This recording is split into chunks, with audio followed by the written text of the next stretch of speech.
Just testing mic here. Can everybody hear me?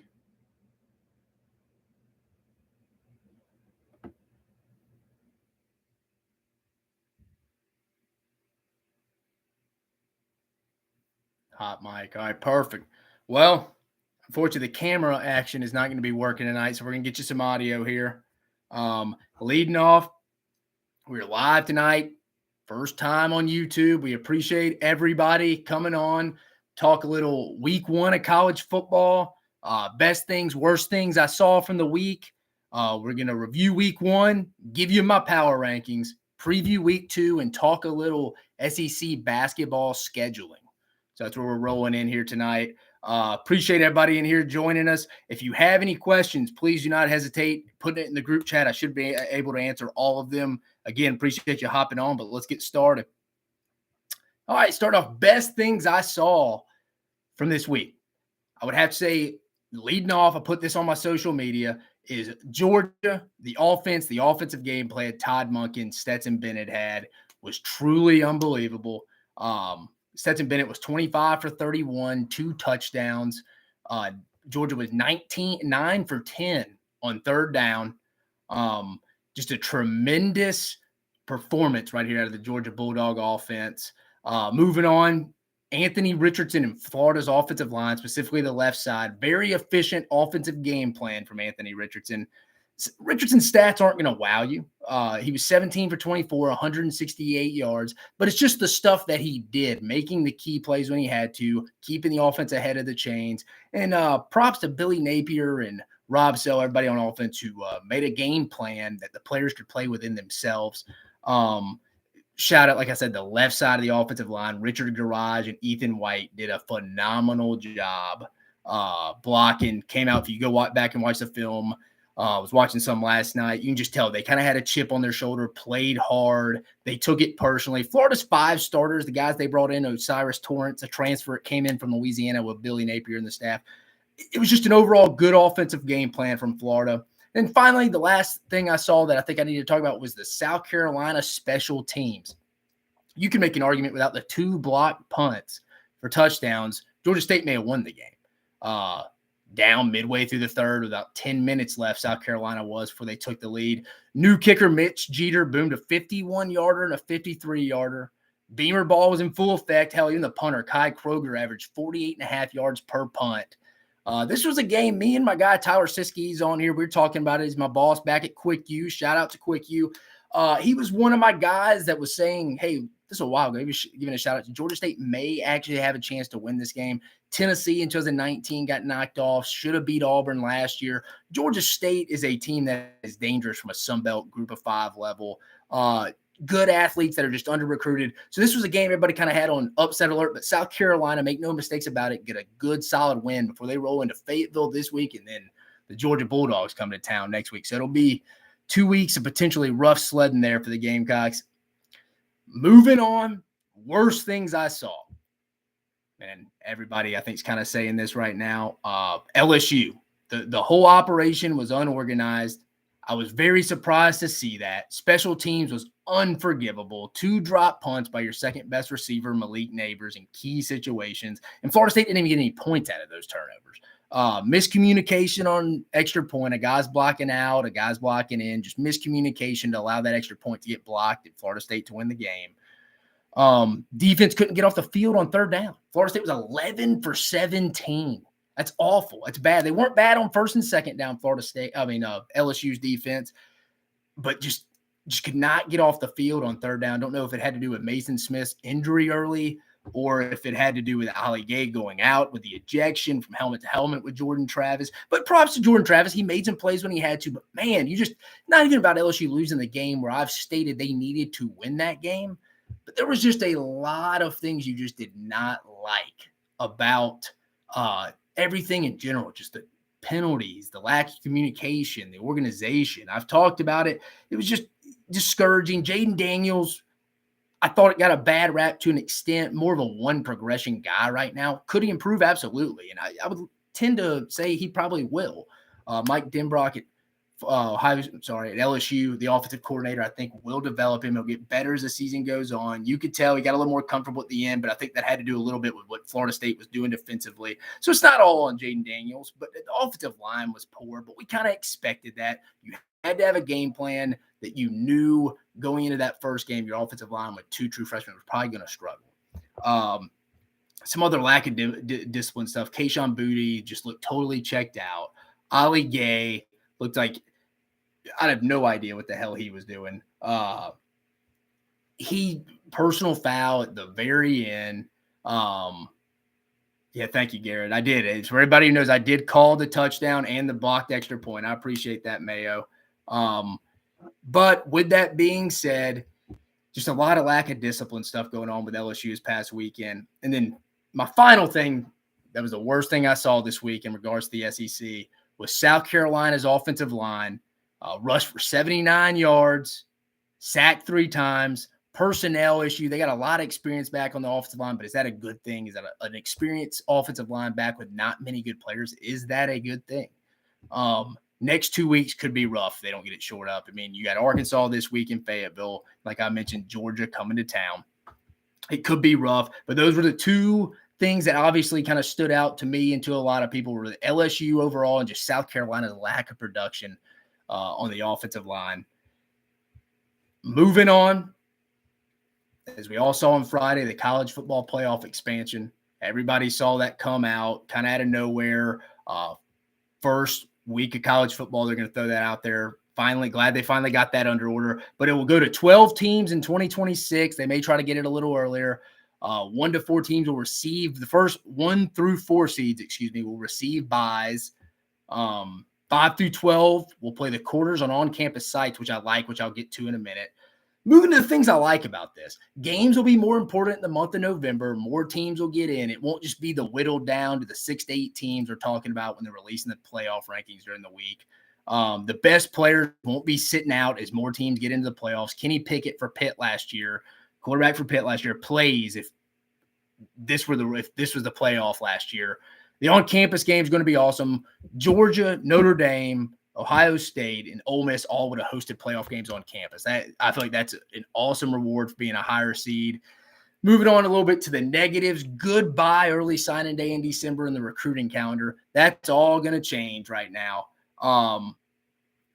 Unfortunately, it's just going to be too much. These coaches are going to complain and bitch about it. Where they will. I mean, can you imagine preparing for a 16-team playoff, and you have to do early sign-in period from December 15th to 18th as well? It's already hard enough with these meaningless bowl games, but can you imagine with preparing that too? Just man, it's just. I think you'd have a lot of people complaining worried about recruiting, playoffs, just in general. It would not be good. And my one major question is, I'd like to see what people in the chat are going to say. How does this affect coaches' job security in the future? Like, I mean, there's a legitimate chance now you're going to get 3 lost teams at some of these blue blood programs that have coaches that, if say it's a down year in the ACC and Pitt wins, and let's just say he goes worst case 8-4, 9-3, makes the playoffs. Is that going to be good enough for certain teams?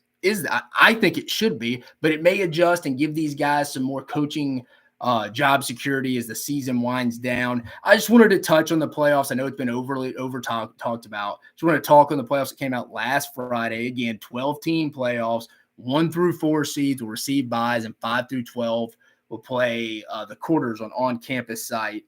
I know I'm getting some talks about the video, but the streaming's a little off right now. I apologize about that.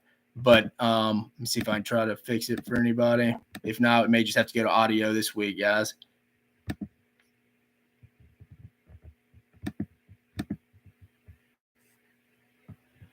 Yeah, we'll just have to go audio this week. Apologize about that, guys, but I appreciate you still joining us. Moving on, a little week 1 review. I'm going to give you Mach 10 Sports' power rankings here. Leading off with number 1, Alabama. You can't really change it. I mean, I'm not going to give Georgia's performance a nod over Alabama, and Alabama just went and did what they were supposed to do against their opponent. Alabama did what they were supposed to do. Interested to see how the run game develops in the red zone as we get further down the season. It'll be interesting. Do they mix in Jace McClellan, Jahmyr Gibbs? Does he get going? Does Trey Sanders? I mean, who is it? Who steps up kind of as their guy in the red zone? Not huge on their tight end situation right now. I don't really like any of their tight ends with Lsu being out. And he's not really an inline blocker either. But it'll be interesting to see how Alabama develops their red zone offense as they start playing more capable opponents. Moving to number 2, goes without saying here. Georgia, dominant performance. Offense is rolling right now. No ifs, ands, or buts about it. They are just reloading. There are 2 teams in the SEC that have separated themselves already, as crazy it is to say, in my opinion. But Alabama and Georgia. Number 3, I got the Texas A&M Aggies. They did what they were supposed to do, but Haynes King will get tested. Not really by the defense of App State this week, as we all saw. I think North Carolina and App State are still scoring right now as we speak. But it's just, this is only his 4th start, and this is probably the best team he played. I mean, I know he got hurt in the Colorado game last year. Didn't finish that game, but I think this will be the best team he started against. Will be interesting to see. I think Texas A&M has to have a big offensive performance this week. Going to number 4, Florida, huge win for the Gators and Billy Napier. Springboard game, but they still need guys, I think, to step up on the outside on the perimeter as the season goes on and they get deeper playing better teams from a standpoint of going on the road to Neyland Stadium when they go to Jacksonville and play Florida. But just to pause here for a minute, can you imagine if Florida plays Tennessee and Knoxville both are undefeated? There are a lot of big if games in Knoxville this year that we'll talk about later on in episodes. But number 5, Arkansas, great win against a great program in Cincinnati. I feel like people were just not talking about this game enough. Cincinnati is a playoff team from last year. They are one of the more consistent programs in the country. Luke Fickell and his staff do a great job from scheming up teams, taking away your strengths, and they're just going to play a little 2 + 2 = 4 football here. I mean, Arkansas, both their corners go down. They start attacking them through the air. Some guys are stuck in their ways and will just run their system, knocking their head on the wall just over and over again. I just don't understand it, but props to Luke Fickell. I think this is an underrated win for Arkansas. Even myself, they covered the 6.5. They only won by 7, but it was back and forth. Never really felt like Cincy was going to win it, but it was a big home opening weekend win for Arkansas. That's why they sit at number 5 for me. Number 6, we have Tennessee.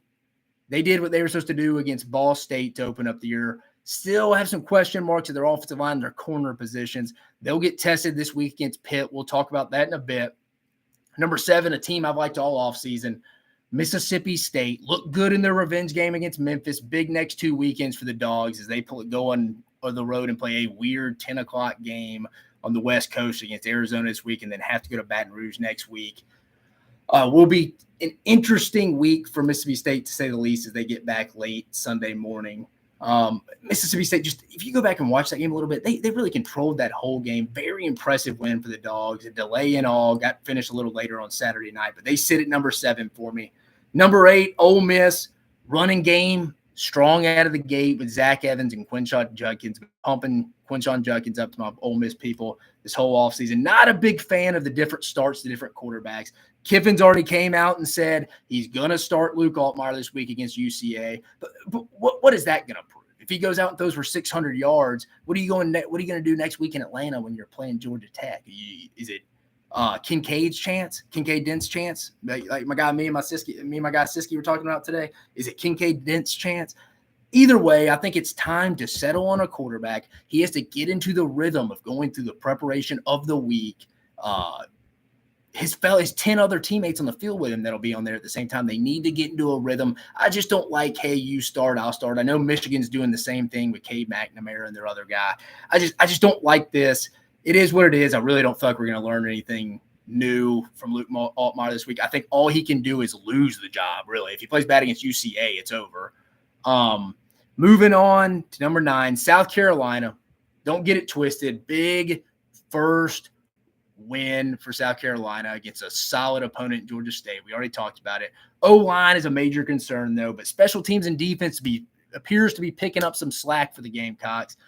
Going to 10, I got the big disappointment, the LSU Tigers at number 10. Obviously not a lot to like early on, but I do think they'll salvage a season, get to 7-5, 6-6. They need to.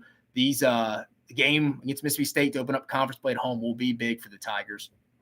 Moving to 11, the other Tigers, the Auburn Tigers, did what they were supposed to do against Mercer.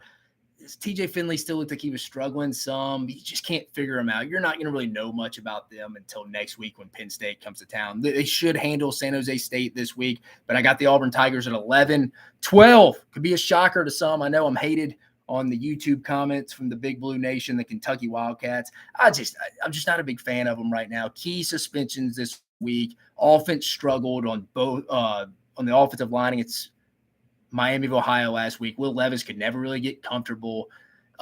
Rich Scanagarillo, the new OC at Kentucky, looks like he's bringing too much pro stuff, just not settling into the strengthened personnel that Kentucky has. They got key suspensions for this week. Chris Rodriguez will be out. Can't really get a vibe what it's about from looking at Mark Stoops' press conferences, but it's just not good for Kentucky right now.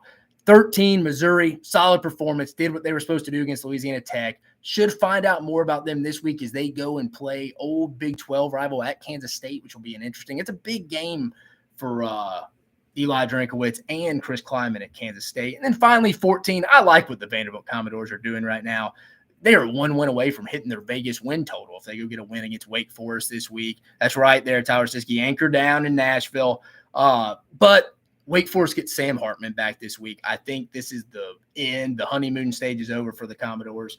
So that wraps up my SEC West power rankings. Again, we got Alabama at 1, Georgia at 2, Texas A&M at 3, Florida at 4, Arkansas at 5, Tennessee at 6, Mississippi State 7, Ole Miss 8, South Carolina 9, LSU 10, Auburn 11, Kentucky 12, Missouri 13, and Vandy 14.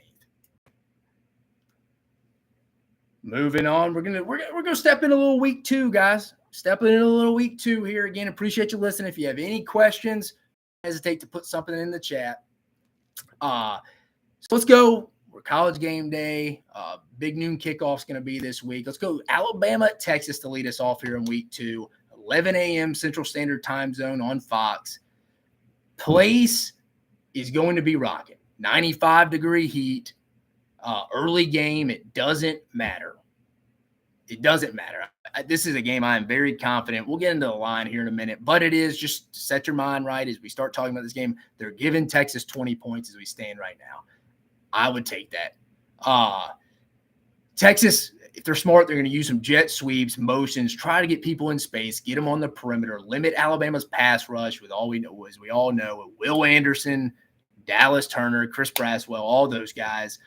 Very underwhelming first start for me going back and watching Quinn Ewers last night. The Ohio State transfer that is now going to be getting the start for the Texas Longhorns. They played the this past weekend. Just the overall timing and anticipation of his throws. For example, there's a couple in the first half. He was late on a post route where he waited till the guy was completely open instead of anticipating these throwing lanes. And he did that about 2 or 3 times where he missed some throws there. It made the receiver adjust and it ended up hitting the ground and falling incomplete. The happy feet in the overall game, I think, will eventually slow down for him, but I do not think that is going to be this week, especially with 2 true freshmen starting the offensive line and Kelvin Banks at left tackle for the Horns and Cole Hudson at right guard.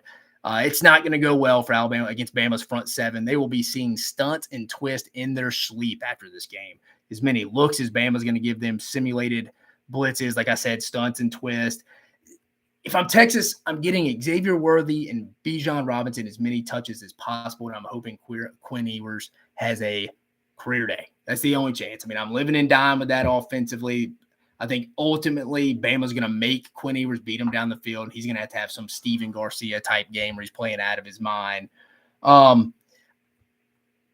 Like I said, Sark knows his best shot is getting Bama on the edges and making the pass rush that Alabama has just irrelevant. Because if you're going to let him sit back there, which Bama's going to try to do, it's ball game over in the first quarter. Texas has to survive the storm of the first quarter, the emotion of the game, to have any kind of chance.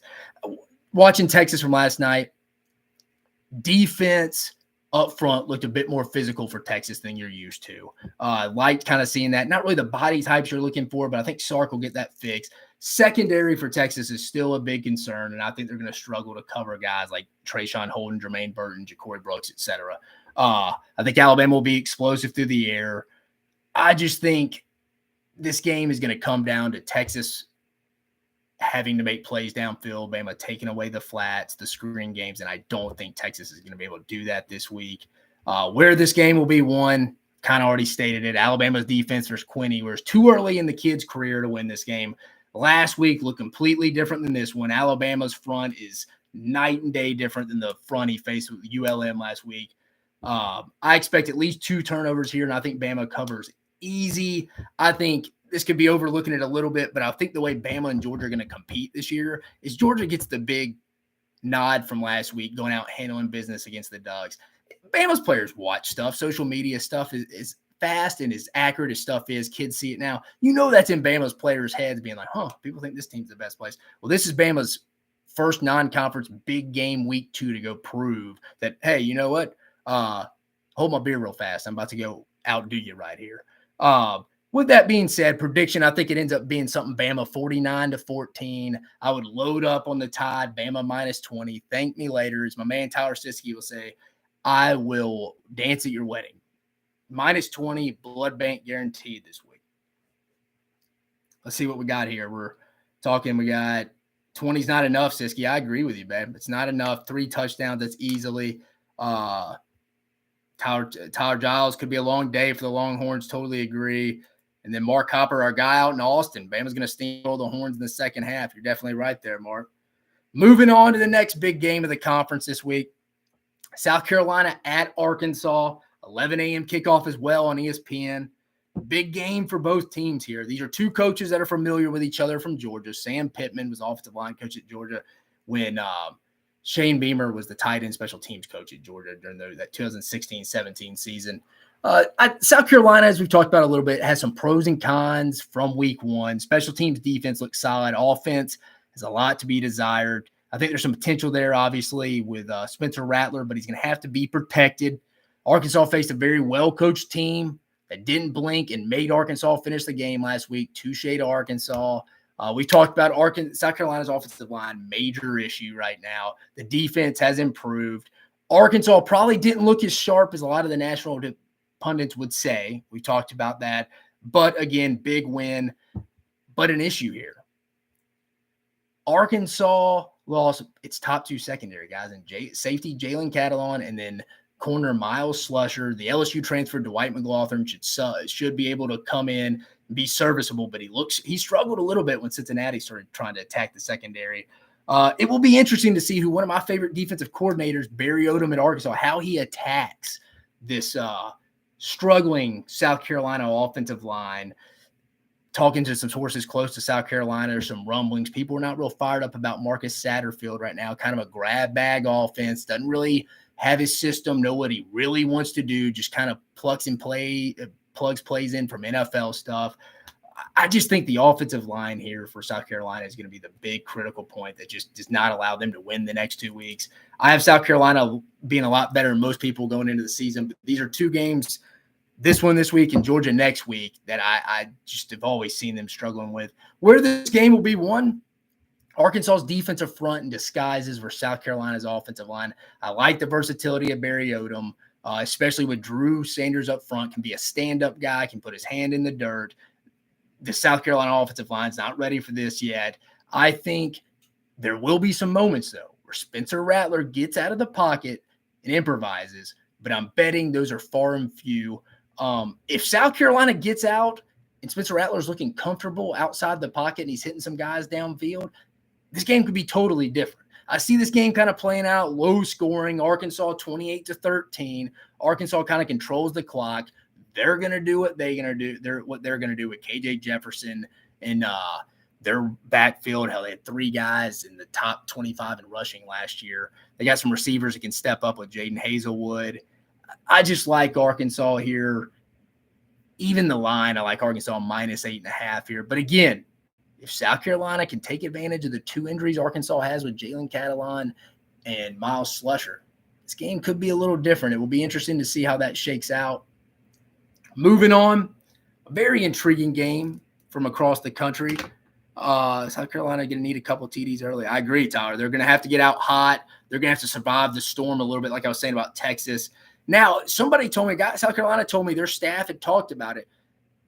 Arkansas is something like 1-6 or something, I think, in Sam Pittman's 11 a.m. game since he's been at Arkansas. It's not good. It's a horrendous record.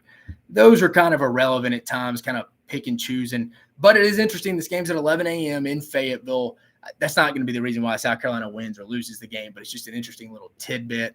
Like I said, moving on, one of the other interesting games of the week, Tennessee at Pittsburgh, the 2:30 p.m. Central Time Zone kickoff on ABC. Tennessee did what they had to do last week. We talked about it against Ball State last Thursday night. Both these teams played on Thursday night last week, by the way. Pitt got a big win against West Virginia, 38-31. Interesting little deal. Pitt has a new OC, Frank Signetti, who came over from Boston College. Runs a bit more of a pro-style system. He was in the pros for about 6 to 7 years, I think, before getting back to Boston College, if I'm correct, if somebody wants to look that up. He's more of a run-off play action, use the backs out of the backfield, hit the tight end. Let's stay ahead of the chains more so than Pitt was last year, that they slung it around. I forget the OC's name. He is now at Nebraska. But so they kind of had a little philosophy changed on offense this year. Tennessee is going to get theirs offensively. Pitt knows that. That's why I think Pitt's going to try to play a little ball control. Pitt's going to try to run, stay ahead of the chains, and let Keaton Slovis make simple reads and throws. Tennessee's defense is going to be the game here, guys. Tennessee's going to be the defense. Tennessee's defense is going to be key here. If they can get off the field on third down, Tennessee can win this game going away. If not, it's going to come down to the end, and Pitt could win, in my opinion. Not really trusting the Tennessee secondary right now. You got Warren Burrell, Christian Charles, and Kamal Hayden. You go back and watch their game against Ball State a little bit. Ball State was testing them some. I don't know if Pitt has the receivers to do that this year. I know they got a kid from named Keontae Mumfield I did like last year when I was still in the industry, who had a big game against West Virginia. I don't know if they have enough weapons, though. They're going to try to utilize the tight end. I think Bartholomew may be his last name. But it's going to be key for Tennessee here to be big on third down, where the game will be won. Tennessee's defensive line versus Pitt's offensive line. Both units are in need of improvement mode. Pitt has multiple starters back, but they only rushed for 76 yards against the Mountaineers last week. Breaking in more of a smash mouth approach this year. Again, I told you they changed offensive philosophies to an extent. That's tough to change a mentality in 1 year after you've been doing it for 3. Tennessee, I talked about third down, but you know what sets up a big third down is you got to win first and second down. And that sounds very obvious, but you have to win on first and second down. Get Slovis in third and long where he's not comfortable so your offense can get back on the field. If they're taking up, running the clock, your defense is going to be exhausted, and that is not what Tennessee needs. This is a big show-me game for Tennessee's front. I'm calling them out. Rodney G and his boys, Rodney Garner, who's Tennessee's defensive line coach, calling guys out like Byron Young, their edge guy, Tyler Barron, another edge guy. Guys have to step up. This is Tennessee's Achilles heel. Everybody knows their offense is going to get theirs and score. But this is a game you lost last year at home that you probably should have won, that you have a chance to redeem yourself at the old Heinz Field. I'm going to keep calling Heinz Field. I don't like the new name. We're going to keep it there. But back to the point. Prediction here, I have the Tennessee Vols winning 38-30. Tennessee, I think, is going to get enough stops because I think they are improved in their front seven on defense. I like their linebackers a lot. They were rolling around, knocking people's heads off last week against Ball State. Aaron Beasley, Jeremy Banks, Jawan Mitchell, guys like that. It's an improvement at the inside linebacker spot that Tennessee's not had in a while. And obviously, Tennessee's going to make plays on offense. I'm not worried about them. Expect a big game from Hendon Hooker. In the betting line is Tennessee minus 6.5 right now. I got them winning 38-30. So obviously I'm going to take the Vols here in the minus 6.5. Feels a little bit like the Arkansas Cincinnati line from last week, which was also 6.5. I could see them barely covering, but Tennessee kind of being up the whole game. Again, it'll be interesting. I'm interested to see Tennessee's defense, their front seven here, see if they're ready to step up, win this game, show, hey, you know, we're the third best team in the SEC. Florida had their shine last week. We'll see them in Knoxville in 2 weeks. So I like the Vols here. Any thoughts, concerns with that out there? Rolling through the comment. Coleman, I agree with you. Pitt doesn't have the offense to keep up with the UT this year. I was stating that. Thank you, Coach Siski. Mark Whipple is the OC over at Nebraska that has been at Pitt with Kenny Pickett and them. Watch out for the golf balls. Good one, Hopper. Yeah, 38-30. I think we're good with the Tennessee game right there. We're moving on to Kentucky, and at the at the team of week 1, the Florida Gators, another 6 p.m. Central Standard Time Zone kickoff on ESPN at the Swamp. Florida got the biggest overall win of the weekend last week against Utah, unless you want to include Georgia, which I think there's an argument to be made there. Conversation for another day. Anthony Richardson showed out. Kentucky didn't look as sharp in their opener. I expected to see a little more. I didn't watch that game live. I was keeping up with it through the ESPN Gamecast, but I went back and watched some last night. They will be without their top running back. We've mentioned Chris Rodriguez, and now their transfer running back, Ramon Jefferson, who got hurt last week, tore his ACL against Miami, Ohio. Now it's up to Cavassier Smoke, who really is probably their number 2 guy, but they're getting thin at running back. The Cats only rushed for 50 yards, averaging 1.9 yards per carry, and did not do a great job of keeping Will Levis upright. He did his thing, but when not protected, he just looked uncomfortable. New offensive scheme with Scangarello. It'll be interesting to see how long it takes him, Scangarello and the Kentucky offense, to get comfortable within their own system and playing to Will Levis's strengths, with the offensive line being a bit of a rebuild with losing 3 starters and their offensive line coach. Does the weight of carrying the team at some point just be too much for Will Levis in this game? He starts forcing it. Florida's got a solid front 7 right now. They got, Brenton Cox won SEC Defensive Player of the Week. You got Javon Dexter. You got Sapp. There's just some dudes on that front that are a lot better than what Miami of Ohio showed last week for Kentucky, and they struggle with that. Questioning Kentucky's secondary, don't really like that either. But I know Florida's going to try to stay ahead of the chains, keep the same game plan, but I think there'll be opportunities for them to take advantage of Kentucky's secondary downfield. Where this game will be won, Florida's defensive line versus Kentucky's offensive line. I think Florida's front's going to be too much for them, force Levis to make mistakes. The offensive system, I feel like they don't really know what they're trying to do right now. It's only week 2.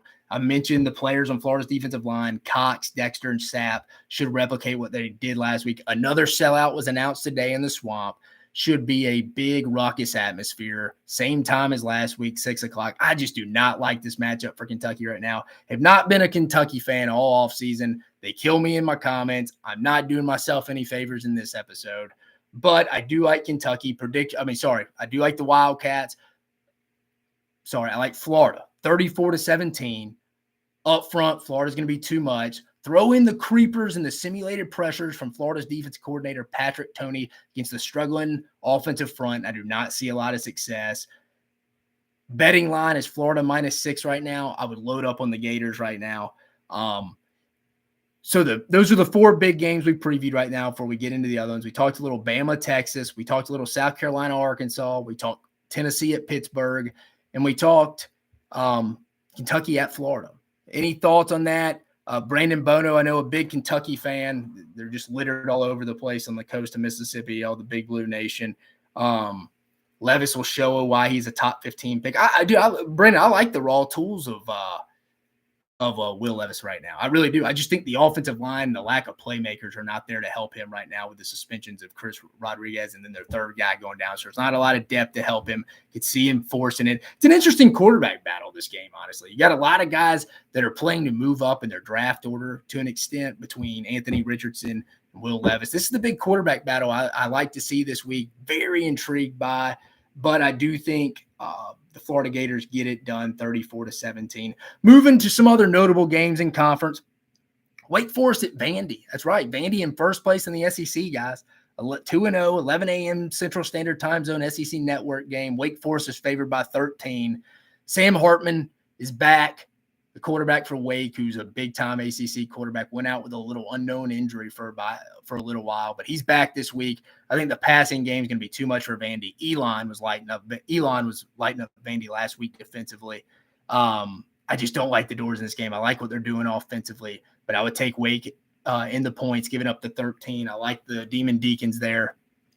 Missouri at Kansas State, 11 a.m. Central Standard Time Zone, ESPN2 game. Again, a former Big 12 rivalry game. K-State's favored by 7.5. It's a big game. Drinkowitz has the best record in a 2-year span at Missouri right now.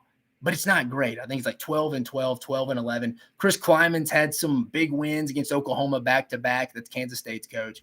The fan base who loses this is not going to like this game. It's just this is a big win for both of them to springboard into conference play. I do think Missouri comes out firing in the passing game and forces Kansas State to play outside of its style, getting up big early. K-State's not a real explosive team. They do have Deuce Vaughn out there at running back.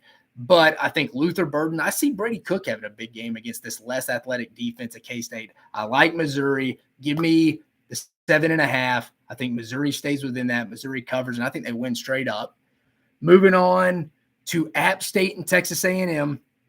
2:30 game, Central Standard Time Zone on ESPN2. A&M's favored by -19. A&M's defense looked solid last week in DJ Durkin's first game. They'll be tested this week. This is a solid App State team that put 61 points on North Carolina last week. App State's it's gonna be similar to Tennessee. They'll spread them out, hash to hash, try to run the inside zone, get them spread out, get the numbers game. I don't think App State honestly sees the ball much because what A&M does on offense is the opposite of what App State needs. They're going to run right at them. We've seen App State's defense is not great with how many points they gave up last week against North Carolina. I think A&M separates by middle of the third quarter. Haynes King's fourth start, but be aware of this, like I mentioned earlier. This is a big start for Haynes King. Best team he has faced. I want to see some production here, man. I'm tired of seeing the average stats. I like Haynes King's out of high school, Longview, Texas. He has the intangibles Jimbo likes, comes from a coach. He's a coach's kid, won a state championship. Yes, sir, no, sir. Never gets real too high, too low. I like his demeanor. This is a big game because they got Miami coming to town next week.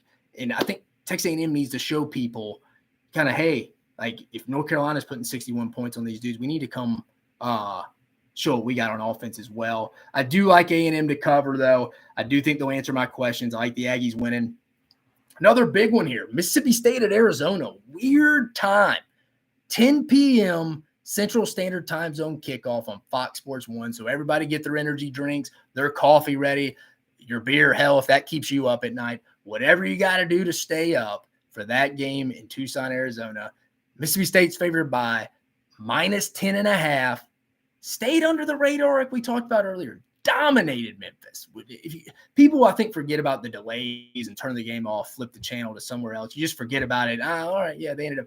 But Will Rogers threw for 450 yards and 5 touchdowns. Not a huge stats guy. I don't think that tells you all everything. I'm not just going to go read a box score and tell you. I'm really going to go watch every game and tell you how I feel, right, wrong, or indifferent. But I'm really interested to see how State's defense looks against an improved offense at Arizona, who's brought in a few transfers to flip the roster with Jed Fish in them. I thought they did a solid job last year being Jed Fish's first year at Arizona. They brought in some transfers. I do think they have a shot here to keep this game close. Feel like this game will be either really weird with the start time and State comes out hot, Arizona comes out, ties it. We're going into a 6 overtime thing. Or I think Mississippi State comes out and just looks completely dominant. And we're like, man, they may legitimately be favored going into Baton Rouge next week. It's just, I think State wins. I would probably take State in the points, giving up the 10.5. But it also wouldn't shock me if I'm sitting there in front of my TV at 2 or 3 in the morning being like, good God, when are they going to stop each other on these 2-point conversions, the new overtime rules? So it'll be interesting. Think about it. It's a 10 p.m. late start for the Bulldogs. They will not get home probably till around 7, 8 a.m. back in Starkville the next week with no sleep, barely any on a plane. And then you got to go to Baton Rouge the next week. It'll be a challenging, interesting 2 weeks for the Bulldogs. Before we wrap up kind of our week 1, week 2 little previews here and move on to a little conference basketball scheduling that came out today, anybody got any thoughts, any questions they want answered from week 1 or previewing week 2? I know we got some other games out there. Georgia's got Samford. Georgia should have no problem with that. Auburn's got San Jose State. Shouldn't be another one. But, Ole Miss has Central Arkansas, like we mentioned, so that kind of rounds out the conference play in week 2 in the 2022 football season for the SEC. The beer keeps the art, coach, up at night. Siski, me too. I like that. And before we get into our last segment of the night, again, appreciate everybody joining us here. Sorry with the video feed, but I hope you've enjoyed the audio so far.